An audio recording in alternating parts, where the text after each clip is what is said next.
Oke, jadi kali ini kita akan membahas tentang asuhan keperawatan pasien dengan diagnosis medis diabetes mellitus. Yang akan dibahas ya nanti itu adalah bagaimana diabetes mellitus ini dapat mempengaruhi kualitas hidup pasien ya. Kemudian bisa juga nanti dibahas terkait masalah diagnosisnya, apa-apa saja atau kelompok beresiko yang mana yang bisa menderita diabetes mellitus, kemudian klasifikasinya seperti apa, dan jika sudah terjadi atau mengalami diabetes mellitus, bagaimana komplikasi yang akan dialami oleh pasien, kemudian juga terkait dengan perjalanan diabetes itu sendiri.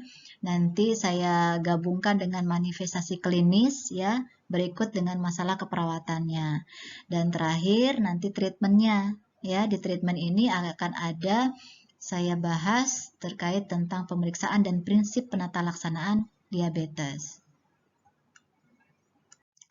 Oke, diabetes mellitus ya. Di sebelah kanan ini ada gambar tentang bagaimana terjadinya hiperglikemi. Namun sebelumnya tahu dulu apa itu diabetes.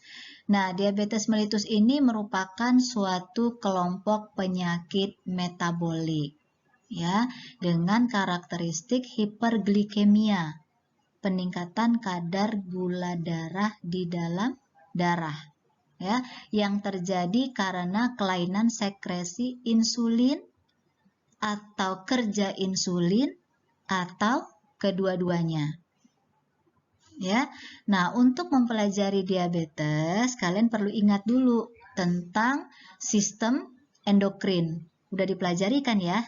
Jadi sistem endokrin di mana sistem ini yang mengatur berbagai aktivitas tentang peran penting dalam mempertahankan keseimbangan tubuh.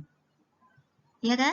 Jadi sistem endokrin dia ini bekerja melalui hormon ya. Nah, hormon ini yang disekresikan oleh berbagai kelenjar yang ada di dalam tubuh ya. Masih ingat kan ya? Ke aliran darah, kemudian nanti dia menuju organ target. Nah, salah satu hormon yang berkaitan dengan sistem endokrin terkait diabetes mellitus adalah insulin. Nah, di diabetes ya, ini merupakan ketidaknormalan metabolisme glukosa. Ya, terjadi tadi sudah saya sampaikan apakah karena gagalnya insulin dalam penggunaan insulin, resistensi atau keduanya. Nah, atau juga karena kegagalan dari yang disebut dengan resistensi. Maksud saya kegagalan dari berbagai macam organ yang ada di saya paparkan di gambar ini. Ya. Jadi misalnya secara garis besar, kalau karena kegagalan sel beta pankreas ya, boleh dilihat ya. Ini pada saat diagnosis DM itu ditegakkan, itu fungsi sel betanya sudah berkurang, pasti. Jadi kalau ini saya lihat, saya lingkar sebentar ya. Oke, ini yang kita bahas adalah nih, penurunan sekresi insulin ya. Jadi kegagalan sel beta pankreas. Nah, kalau ini ditegakkan, DM ditegakkan pada kondisi ini, biasanya fungsi sel beta sudah sangat berkurang. Gitu ya. Kemudian di liver, nih di hepar. Peningkatan produksi glukosa hepar. Kenapa begitu? Nah, biasanya pada penderita DM yang tipe 2 itu terjadi resistensi insulin yang berat ya. Jadi bisa memicu terjadinya gluconeogenesis sehingga produksi glukosa di dalam basal ya yang ada di hepar ini jadi meningkat. Gitu ya. Jadi ada produksi hepatik glukosa. Itu meningkat di liver. Kemudian di mana lagi? Di otot ya. Di otot ini DM-nya ya didapatkan adanya gangguan kinerja insulin yang multiple atau yang banyak di intramyocardium seluler ya. Akibatnya apa? Akibatnya terjadi gangguan transport glukosa di dalam sel otot. Jadi ada penurunan sintesis glikogen, penurunan oksidasi glukosa, gitu ya, itu di otot. Jadi ada penurunan ambilan dari glukosa. Kemudian apalagi nih di gambar sel lemak ya, nih sel lemak. Sel lemak ini sel lemak yang resisten terhadap efek dari anti lipolisis dari insulin. Ya, nih peningkatan lipolisis. Nanti bisa kalian cari atau baca ya di apa ini Ralph tahun 2009. Memang buku lama ya, tapi ini buku jadi bisa kalian baca bagaimana terjadinya hiperglikemi pada diabetes mellitus per masing-masing organ. Nah, oke. Di lemak ya. Jadi sel lemak ini apa namanya? Resisten ya, sel lemak yang resisten terhadap efek dari anti lipolisis dari insulin. Nah, sehingga menyebabkan terjadi peningkatan proses lipolisis dan kadar asam lemak bebas yang sering disebut dengan FFA, yaitu free fatty acid yang ada di dalam plasma. Nah, peningkatan FFA ini yang akan merangsang atau menstimulus terjadinya proses gluconeogenesis. Juga bisa mencetuskan terjadinya resistensi insulin di liver tadi ya, juga di otot. Itu di FFA. Ya. Nah, jadi kalau gangguan yang disebabkan oleh FFA ini itu nanti kalau kalian baca ada yang disebut dengan atau dikenal dengan lipotoxicity. Ya, itu yang dari FFA. Kemudian ini penurunan efek inkretin, nih dari usus, ya. Kalau dari ini, ya dari usus adalah glukosa yang masuk ke dalam saluran pencernaan, yaitu di usus ini bisa apa namanya menurunkan efek inkretin, ya di ilium, ya di yenum. Nah itu bisa memicu terjadinya respon insulin jauh lebih besar dibandingkan kalau diberikan misalnya secara intravena. Jadi maksud gini, kalau glukosa yang masuk, yang kita makan ya, yang kita masukkan ke dalam tubuh sampai diserap, itu jauh lebih besar respon insulinnya dibandingkan kalau kita mendapatkan glukosa secara IV atau secara intravena. Paham ya?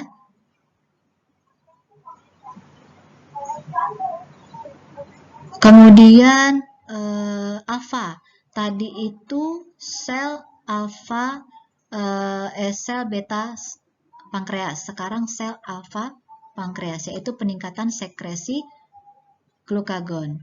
Kalau sel alfa pankreas ini merupakan organ ke-6 yang berperan dalam hiperglikemi. Ya. Jadi dia ini kalau kalian ingat lagi di apa namanya di anatomi ya tentang pankreas bahwa sel alfa ini kan fungsinya sebagai sintesis glukagon.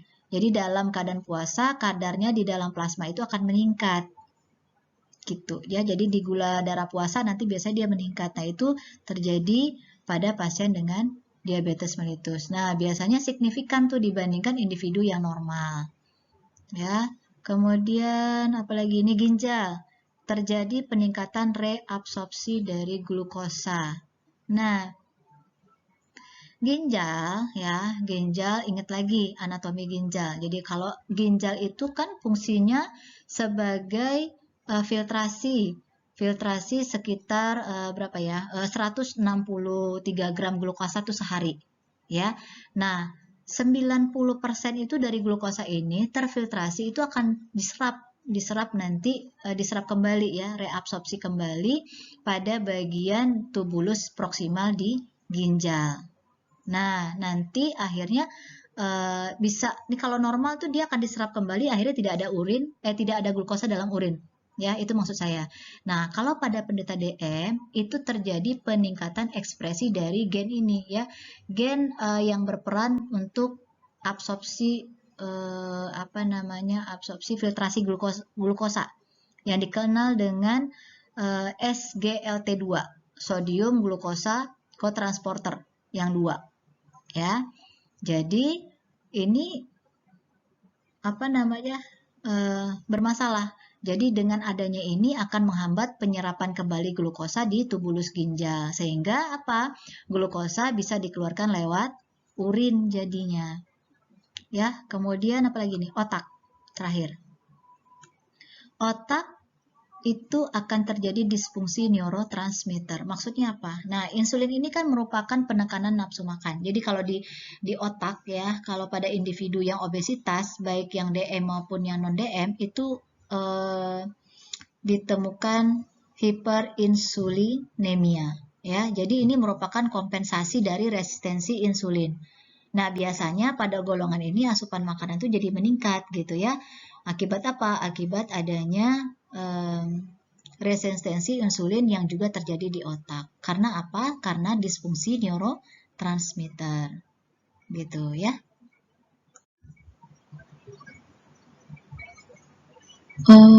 Di patofisiologi ya, itu tadi sudah saya sampaikan bahwa terjadinya penurunan produksi insulin atau resistensi insulin itu menyebabkan glukosa tidak dapat dipakai oleh sel ya. Dan pemecahan glikogen menjadi glukosa di hepar jadi meningkat. Terjadilah hiperglikemia ya. Kemudian dari gejala yang ada ya kan. Nah, hiperglikemia ini menyebabkan tidak semua glukosa itu bisa diserap kembali di tubulus ginjal.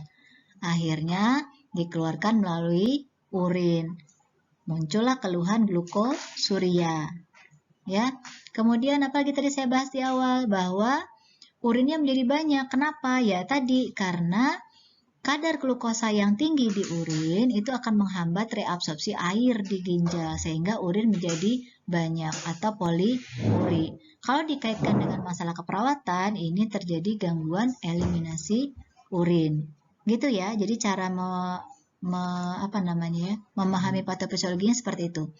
Kemudian penurunan reabsorpsi air tadi ya, itu bisa menyebabkan tubuh kekurangan cairan atau dehidrasi. Nah, keadaan ini akan menstimulus ya pusat haus pada pasien sehingga menimbulkan rasa haus atau polidipsi ya. Jadi polipagi, polipagi belum saya bahas ya. Jadi polidipsi, poliuri, jadi juga nanti ada gejala klasik dari DM itu adalah polipagi serta kehilangan elektrolit natrium, kalium, klorida, dan fosfat itu sehingga mengganggu pompa kalium natrium.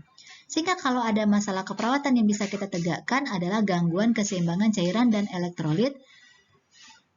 Akibatnya kerja jantung jadi terganggu. Nah ini ya polipagi tadi yang saya sampaikan bahwa ini selera makan jadi bertambah karena apa? Metabolisme karbohidrat, protein, dan lemak itu kan terganggu jadinya. Sehingga menyebabkan terjadinya penurunan pemakaian glukosa oleh sel. Ini akan menyebabkan rangsangan pada pusat lapar dan sel mengalami starvation atau kelaparan. Nah, simpanan kalori jadi menurun, kemudian glukosa dalam darah tidak dipakai, banyak kalori yang hilang, akhirnya bisa kita tegakkan diagnosis intoleransi aktivitas ya, karena kelemahan dan kelelahan pada pasien. Kemudian gimana lagi? Kok bisa ya pasien karena banyak kalori yang hilang, berat badan menurun? Ya, karena simpanan kalorinya itu menurun ya. Kemudian sebenarnya kalaupun dia banyak makan, kebutuhan glukosa sel kan tetap tidak terpenuhi ya. Nah, sehingga apa? Sel akan menggunakan lemak dan protein untuk menghasilkan glukosa. Jadi gluconeogenesis inilah yang akan memperberat terjadinya hiperglikemia. Gitu ya. Kemudian kemana lagi? Pada saat pasien sudah mengalami kondisi seperti itu, maka penggunaan lemak dan protein akibat dari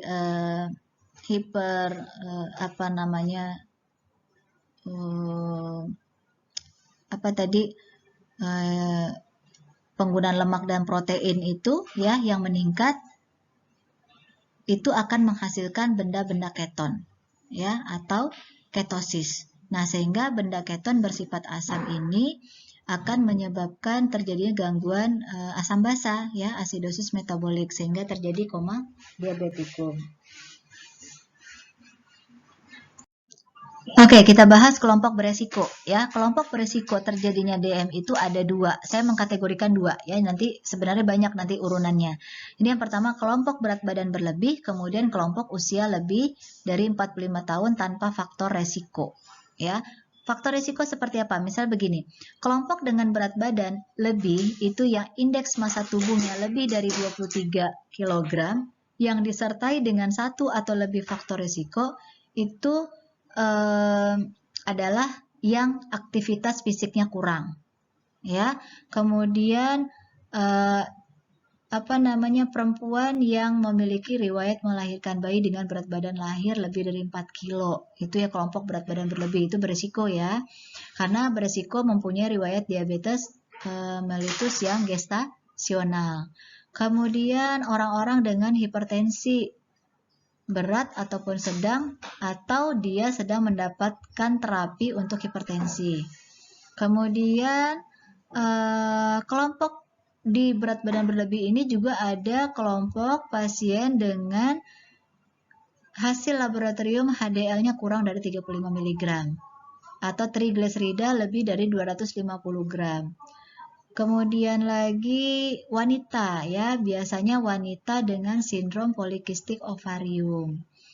Terus ada juga biasanya karena ada riwayat penyakit kardiovaskuler, gitu, ya. Nah, kalau kelompok usia lebih dari 45 tahun, ya, tanpa faktor resiko kelompok berat badan berlebih, itu biasanya bisa dilihat dari hasil pemeriksaan glukosa plasma normal. Nah, biasanya itu akan diperiksa atau diulang cek laboratorium glukosa plasma itu setiap 3 tahun atau lebih kurang 1 tahun. Gitu, ya. Jadi, ada kelompok beresiko untuk terjadi DM itu saya kelompokkan menjadi dua saja. Yang kelompok berat badan berlebih dengan yang usia. Kalau berat badan yang tadi, ya, bagaimana berat badan berlebih ini kaitannya dengan hasil labor, kaitan dengan hipertensi, kemudian kaitan dengan gaya hidup, perempuan yang melahirkan dengan berat badan lahir lebih dari 4 kilo, gitu, ya. Kemudian juga punya faktor keturunan DM dalam keluarga. Nah, itu saya masukkan ke dalam kelompok berat badan berlebih. Oke, kemudian diagnosis, ya. Diagnosis DM ini biasanya ditegakkan atas dasar pemeriksaan kadar glukosa darah, ya darling, ya. Jadi, pemeriksaan glukosa darah yang dianjurkan biasanya pemeriksaan glukosa secara enzimatik, ya, dengan bahan plasma darah vena. Maksudnya diambil darahnya, ya, diambil darah venanya. Nah, nanti hasilnya itu, ya, akan ditentukan, disesuaikan dengan pengobatan yang akan diberikan menggunakan pemeriksaan glukosa darah ini, ya. Jadi kalau seandainya cuma glukosuria, ya, berdasarkan dari adanya glukosa pada urin tuh nggak bisa diagnosis DM itu ditegakkan. Jadi diagnosis diabetes itu bisa ditegakkan kalau dari enzimatik atau dari plasma darah vena, ya. Oke, kriteria diagnosis DM itu ada kriteria keluhan klasik dan juga dari klasifikasi dan yang pastinya pemeriksaan glukosa tadi, ya. Kalau nih, keluhan klasik DM tadi sudah saya jelaskan di patofisiologi dan saya tidak akan mengulang lagi, ya. Jadi ada poliuri, polidipsi, polipagi, ya, kemudian penurunan berat badan yang tidak dapat dijelaskan sebabnya karena tadi ada gangguan metabolik, ya. Kemudian dari pemeriksaan glukosa, ya, pemeriksaan sebentar. Dari keluhan klasik ini maksudnya yang di patofisiologi ada tanda dan gejala dan masalah keperawatan tadi, ya. Jadi ini saya hanya mengklasifikasikan terkait diagnosis, bagaimana diagnosis DM itu ditegakkan berdasarkan keluhan klasik. Gitu, ya. Nah, keluhan lain misalnya ada lemah, kesemutan, mata kabur, gitu, ya, atau disfungsi ereksi dan segala macam. Ini nanti kaitannya dengan lanjutan DM itu sendiri, ya. Nah, kalau pemeriksaan diagnosis dari pemeriksaan glukosa. Ya. Kalau dari pemeriksaan glukosa, ini dilihat pemeriksaan HbA1c. Kemudian pemeriksaan glukosa darah puasa dan glukosa plasma 2 jam setelah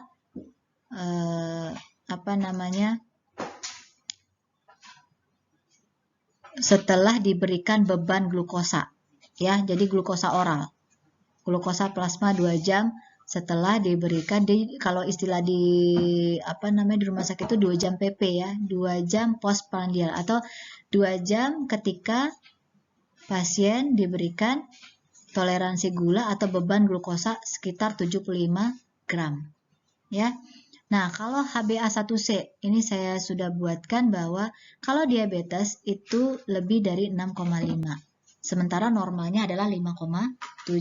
Kalau dari hasil glukosa darah puasa, normalnya kurang dari 100. Nah, kalau dia diabetes itu lebih dari 126. Ya. Kemudian glukosa plasma 2 jamnya ya, 2 jam PP-nya itu lebih dari 200. Sementara kalau normalnya adalah 140. Ya. Jadi pemeriksaan HbA1c ini biasanya pemeriksaan dengan metode yang terstandar. Ya, itu harus ada dipenuhi standar untuk pemeriksaan HbA1c karena memang interpretasi HbA1c ini nggak semua laboratorium ada, ya. Oke, kemudian pemeriksaan lain, misalnya pemeriksaan gas darah arteri, misalnya gitu ya, pemeriksaan dari kultur itu bisa. Kultur dan sensitivitas terkait dengan adanya infeksi. Oh, kenapa nih ada infeksi saluran kemih? Nah, biasanya itu diperiksa lagi. Adakah kemungkinan ada gula di dalamnya ya? Kemudian periksa urin, kemudian periksa juga amilase darah. Mungkin saja meningkat ya yang mengindikasikan adanya pankreatitis akut ya sebagai akibat dari komplikasi diabetes ini ya. Ini kita masuk klasifikasi ya. Klasifikasi itu ada dua. Ada dua, tipe 1 dan juga tipe 2. Ya, yang pertama tipe 1, DM yang tergantung insulin. Kemudian tipe 2 adalah DM tidak tergantung insulin. Ya. Kalau yang tipe 1 ini merupakan destruksi dari sel beta pankreas. Umumnya menjurus ke defisiensi insulin. Ya, akibat apakah itu absolut atau imun ataupun idiopatik. Ya, kalau yang tipe 2 ya, ini dikenal dengan DM tidak tergantung insulin atau kondisi insulinnya normal. Ya, bisa aja sih bervariasi ya. Banyak literatur mengatakan bahwa mulai dari yang dominan resistensi insulin disertai dengan defisiensi insulin yang relatif ya, sampai yang dominan kerusakan sekresi insulinnya itu disertai dengan resistensi insulin. Itu diabetes tipe 2. Jadi kalau diabetes tipe 2 itu terkait nanti ada gaya hidup, mutasi genetik gitu ya. Oke. Nah, ini dia komplikasi yang saya sampaikan tadi. Komplikasi pada hiperglikemi salah satu yang pertama itu adalah hipoglikemi. Kok bisa ya? Karena memang terjadi karena latihan yang berlebihan. Jadi diet yang tidak teratur ya atau pemberian terapi insulin tidak tepat, malah glukosanya jadi rendah. Ya. Jadi hipoglikemi adalah keadaan di mana kadar glukosa atau gula darah terlalu rendah. Makanya memang kalau pada pasien dengan DM ini diberikan terapi insulin harus benar-benar pemberiannya secara tepat.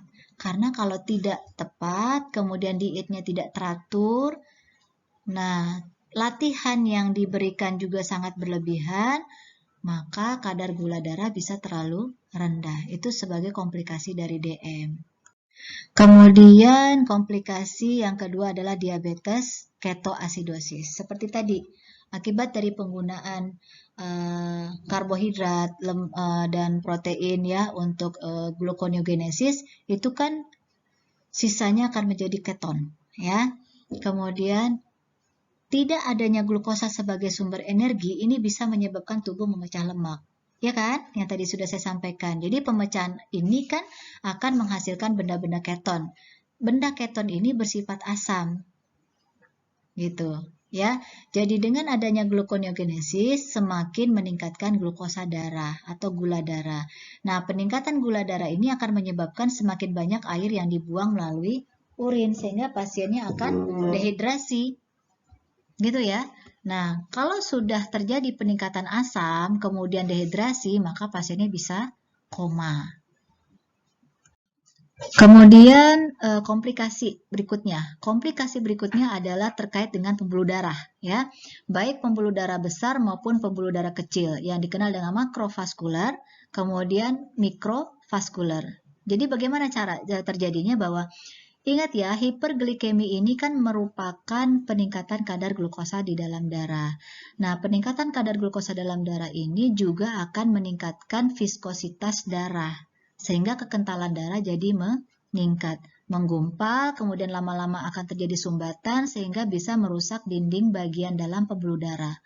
Akibatnya apa? Kalau sudah sumbat, ya, terjadi sumbatan ini akan mengganggu suplai ke daerah yang diperdarahi oleh pembuluh darah. Ya, jadi apa? Suplai darah jadi menurun gitu. Nah, akibatnya terjadilah gangguan-gangguan secara makro dan juga secara mikro. Kalau gangguan secara makro ya itu terkait misalnya adanya gangguan di pembuluh darah otak ya, di arteri dalam otak bisa jadi stroke, bisa juga jadi MCI ya di arteri koronaria, kemudian bisa di paru-paru gitu, itu yang pembuluh darah besar. Kemudian di pembuluh darah kecil, kalau pembuluh darah kecil itu secara mikrovaskular dikenal dengan gangguan pada pembuluh darah halus di retina ya, atau retinopati diabetes, itu bisa buta ya. Kemudian kalau kerusakan kapiler di ginjal itu nefropati, bisa gagal ginjal. Juga neuropati ya, kerusakan pembuluh darah halus di perifer. Ini bisa suplai oksigen ke jaringan perifer jadi menurun ya darling ya. Jadi kerusakan saraf ini bisa menyebabkan seseorang nggak mampu merasakan sensasi. Nah, akibatnya kalau terjadi perlukaan ya, itu pasiennya nggak mampu merasakan nyeri, tahu-tahu sudah luka, sudah gangren atau sudah membusuk gitu ya, sudah lama-lama dia nggak sadar karena sudah terjadi gangguan sensasi di situ. Nah, kalau terkait dengan diagnosa keperawatan bisa ditegakkan di gangguan integritas kulit atau perlambatan penyembuhan luka akibat dari DM-nya gitu. Banyak ya diagnosa keperawatan terkait dengan mikrovaskuler ini. Oke, kemudian bagaimana kalau sudah terjadi neuropati diabetes ya? Kita yang bisa kita lakukan adalah pengkajian ya, pengkajian bagaimana kita mengetahui adanya simptomatik dari neuropati perifer ini. Apakah misalnya tanyakan ke pasiennya, apakah ada rasa terbakar, kemudian apakah ada rasa tertusuk jarum, ya, atau ada nggak terasa kram, otot di tungkai gitu ya, kehilangan sensasi, itu bisa kita tanya. Kalau kita pengen tahu bahwa pasiennya sudah terjadi komplikasi di neuropati ya, di mikrovaskuler ya, atau simptomatik neuropati perifernya. Kemudian kalau terkait dengan hilang sensasi ya, bisa pakai pin, lakukan pada kulit yang utuh, atau bisa juga diraba ya, gunakan misalnya cotton bud ya, atau bisa pakai temperatur atau suhu ya, itu untuk mengetahui hilang sensasi. Kemudian kalau pengen tahu tekanan ya, ini tadi ini saya lihatkan gambar, ada pemeriksaan dengan menggunakan Simon Weston ya. Ini pakai monofilament ya. Persepsi tekanan, jadi tekan berasa apa enggak gitu. Kemudian kalau pakai persepsi, kita pengen tahu persepsi vibrasi ada getaran, itu pakai neurotensiometer ya, atau bisa juga pakai garpu tala. Itu pemeriksaan yang bisa kita lakukan ya, terkait pemeriksaan komplikasi pada DM pasien kita. Nah, kalau tadi kan sensasi atau sensorik ya, kalau sekarang motorik. Kalau motorik yang bisa kita lakukan untuk melihat apakah ada ya di pasien kita mengalami komplikasi neuropati motorik adalah melihat penurunan dari refleks tendon pasien. Ya, dengan cara apa? Tanya ke pasiennya kemampuan menaiki tangga bagaimana. Atau bisa juga kita gunakan hammer ya untuk menilai refleks patella. Kemudian juga bisa cek tonus otot dan juga kekuatan otot, ya. Nah, kalau terkait dengan neuropati otonom itu bagaimana? Apakah kita lihat apakah di pasien itu ada penurunan produksi kelenjar keringat? Kulitnya kering nggak gitu ya, bersisik nggak gitu, terutama di mana? Di daerah tibia. Juga bisa kita lihat melemahnya denyut arteri gitu ya. Di mana di inguinal, bisa di popliteal, di dorsalis pedis ya. Kalian lihat lagi anatominya ya. Di mana aja denyut arteri. Nah, itu bisa kita lihat melemah, kita raba melemah atau tidak. Ya. Nah, ini dia. Ini contoh-contoh gambar yang bisa saya berikan ke kalian bahwa ini contoh ulcer dari neuropatik ya pada metatarsal. Lihat ini digambar bahwa granulasinya masih baik ya. Nih lihat ya. Jadi granulasi masih baik tapi sudah ada kalus pada tepi luka. Nih ya. Kalau yang ini dengan pembentukan kalus, jatuh kalusnya udah gede banget ya. Nah, ini sebelum misalnya dilakukan pembersihan. Kalau ini ulcer iskemik udah mati jaringannya tuh. Ya, dibuat tumit. Jadi bisa dilihat kalau tadi itu terkait dengan pemeriksaan, pengkajian sensorik, motoriknya, kemudian sekarang ini kita lihat pengkajian secara luka ya jaringannya. Ini iskemik dengan jaringan nekrotik tuh di jari. Nih, ya, ini komplikasi semua ya, darling ya. Ini jaringan nekrotik, kemudian ini ada planus ya. Tuh nih. Ya. Kemudian juga ada di bunion ya. Nih, bunion, kemudian ada kapus. Ya. Tuh kapus, pes kapus. Banyak ya. Ini ada beberapa faktor ya yang dapat mempengaruhi bagaimana proses penyembuhan luka pada pasien DM.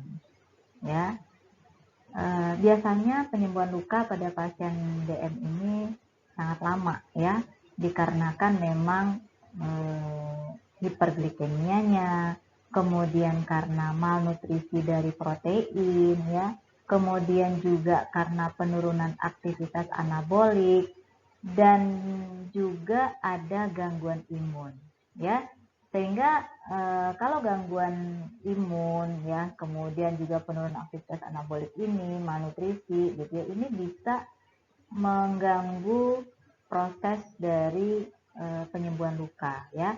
Jadi neutrofil dengan makrofag itu nggak bisa secara adekuat itu mengontrol jumlah bakteri ya, sehingga apa? Proses inflamasi jadi memanjang. Terkait prinsip asuhan yang bisa diberikan kepada pasien DM, ini saya klasifikasikan menjadi 2 perawatan ya. Yang pertama itu adalah perawatan tim, kemudian yang kedua perawatan komprehensif. Kalau perawatan tim ini berlaku di rumah sakit ya, baik antara perawat, ahli gizi, dan dokter. Dokter bisa jadi dari dokter endokrin, kemudian bedah vaskuler, bedah plastik, sampai dokter rehabilitasi. Kalau perawatan komprehensif mulai dari fisiologis ya terkait dengan gangguan lokal dan sistemik dari pasien, kemudian psikologis, kemudian sosial, bagaimana keterlibatan pasien dan orang terdekat juga terkait perawatan spiritualnya. Ya, dari semua ini ya yang perlu kita lakukan adalah memang dari pengkajian ya. Apakah pengkajian terkait riwayat penyakit ya, bagaimana usia, kemudian karakteristik saat onset diabetes itu terjadi, kapan gitu ya pasien mengalami DM, kemudian bagaimana pola makan, bagaimana status nutrisi, status aktivitas fisik, dan juga riwayat perubahan berat badan ya, berat badan yang drastis meningkat atau drastis menurun, itu ditanya ya saat pengkajian untuk melengkapi bagaimana asuhan keperawatan pada pasien DM, ya. Kemudian juga kita tanya ya pengkajian terkait pengobatan yang pernah diperoleh sebelumnya secara lengkap, termasuk terapi gizi medis ya. Juga adakah pasien mendapatkan penyuluhan tentang perawatan DM secara mandiri sebelumnya. Kemudian apakah juga pasien punya pengobatan ya, pengobatan yang saat ini digunakan. Kemudian apakah ada perencanaan makan, program latihan jasmani ya, atau mungkin juga pasien punya riwayat komplikasi akut. Misalnya sebelumnya sudah pernah mengalami hipoglikemi atau pernah mengalami hiperglikemi ya, juga punya riwayat infeksi sebelumnya. Seperti misalnya adakah infeksi di gigi ya, adakah infeksi di kulit, atau ada traktus di urogenitalnya infeksi ya. Nah, juga hal-hal yang berkaitan dengan gejala-gejala atau pengobatan komplikasi kronik seperti misalnya ada gangguan ginjal, ada gangguan jantung, gangguan pembuluh darah, gangguan misalnya di saluran pencernaan dan lain-lain. Ini berkaitan untuk melengkapi data di asuhan keperawatan pasien kita, ya. Terutama pengobatan yang mungkin berpengaruh terhadap glukosa darah, ya. Nah, faktor-faktor lain yang kita tanya ya terkait dengan faktor risiko. Ya, ingat tadi sudah saya kelompokkan menjadi dua bagian ya, ada faktor berat badan, juga ada faktor usia. Nah, ini secara global itu faktor risiko misalnya apakah memang pasiennya merokok, apakah memang punya riwayat hipertensi, kemudian punya penyakit jantung koroner, atau juga obesitas, ya, atau punya riwayat penyakit keluarga yang sama dengan pasien, yaitu penyakit endokrin, penyakit DM, ya. Kemudian pemeriksaan fisik. Habis dari pengkajian riwayat semua yang kita tanyakan termasuk dengan karakteristik faktor risiko, juga kita lakukan pemeriksaan fisik. Nah, pemeriksaan fisik yang bisa kita lakukan ada pengukuran tinggi dan berat badan, pengukuran tekanan darah, termasuk pengukuran tekanan darah dalam posisi yang berbeda. Apakah posisi berdiri ya atau duduk ya. Ini kalau berdiri itu untuk mencari kemungkinan adanya hipotensi ortostatik ya darling ya. Kemudian pemeriksaan funduskopi, pemeriksaan rongga mulut ya terkait dengan adakah infeksi gigi ya. Kemudian pemeriksaan jantung. Nah, evaluasi nadi juga perlu ya, secara palpasi itu bisa dilakukan terkait dengan nanti mencari gangguan perfusi jaringan perifer. Kemudian juga pemeriksaan kaki ya, terkait nanti kita akan mengevaluasi kelainan vaskuler, neuropati dan juga adanya deformitas ya.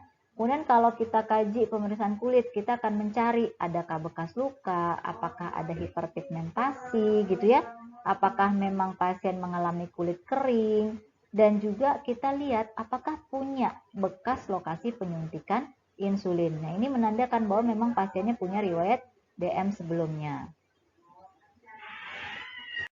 Oke, bagaimana penanganan ya?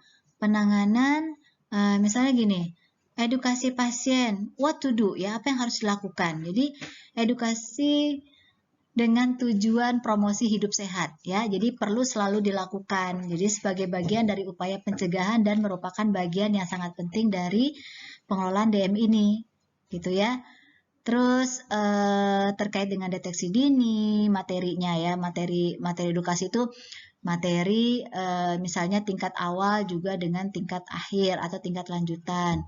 Nanti edukasi terkait dengan deteksi dini, melepaskan tempat penekanan, misalnya olahraga, rokok, ya itu juga harus diberikan kepada pasien. Terus what to do ya, what to do itu maksudnya adalah apa yang akan dilakukan nanti pada pasien dengan DM terkait dengan kalau ada luka, kalau tidak ada luka misalnya ya, atau misalnya ada luka harus dilakukan pembedahan dan debridement. Nah, itu juga perlu diedukasi pasiennya. Kemudian bagaimana cara pemantauan glukosa darah? Bagaimana pemahaman hasil glukosa darah secara mandiri? Itu juga di edukasi pasiennya. Bagaimana pasien bisa mengenal gejala saat dia mengalami komplikasi hipoglikemia. Kemudian pentingnya latihan jasmani yang teratur, misalnya pentingnya perawatan kaki. Nah, itu memang harus diedukasi pasiennya. Ya. Oke, udah kelar KP tentang DM. Sekarang tentang rujukan. Kalian bisa mencari rujukan di mana saja terkait dengan diabetes mellitus. Saya memfasilitasi dan kalian belajar secara mandiri. Ya, buat resume, kemudian nanti kita akan adakan kuis. Ya, oke. Terkait ini kita akan adakan kuis terpisah. Dan saya harapkan bahwa kalian bisa membuat resume diabetes mellitus KP hari ini. Ya.